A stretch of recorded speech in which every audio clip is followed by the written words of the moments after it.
Thank you and good evening to all of you. As we'll take our first responses from Arvind, from Nilakshi and from Sylvester first. Arvind, is this a heartbreak? Is this a disappointment? Or you believe at least we haven't gone backwards?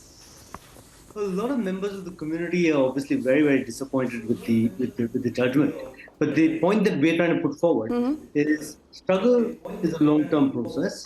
The decriminalization judgment took us 17 years to get to decriminalization. And within 3 years to get to marriage, maybe, again, it's an expectation, but may have been an expectation which is difficult to fulfill again. That being said, when you put forward the points with respect to judgment, I think we should emphasize a little more strongly on the judgment of the Chief Justice.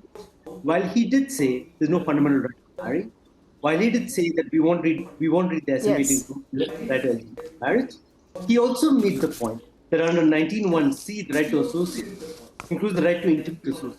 That is, you have the right to form association with the person of your choice, and that there must be certain rights which are guaranteed to these forms of association. He did provide a pathway to the future as well.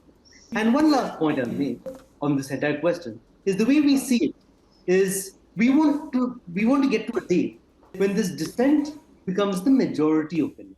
And when we have dissent in our favor on the question of adoption and as well as on the question of intimate association, it's a starting point to a wider gamut of protection of rights as it were. And maybe I'll just quote the judgment of Justice Khanna in ATM where he made the point: a dissent in the court of last appeal is an appeal to the brooding spirit of the law and to the intelligence of a future day. So we hope that Justice Chandrachud's, at this current moment, the minority opinion with respect to marriage, with respect to union and adoption, will become the majority opinion. Or that's the nature of struggle. Our pattern forward. Okay. Before I get Nilakshi into the conversation, Sylvester, what have been your first thoughts? I'm sure the expectations were huge. We really thought that the Supreme Court is going to be taking the next step.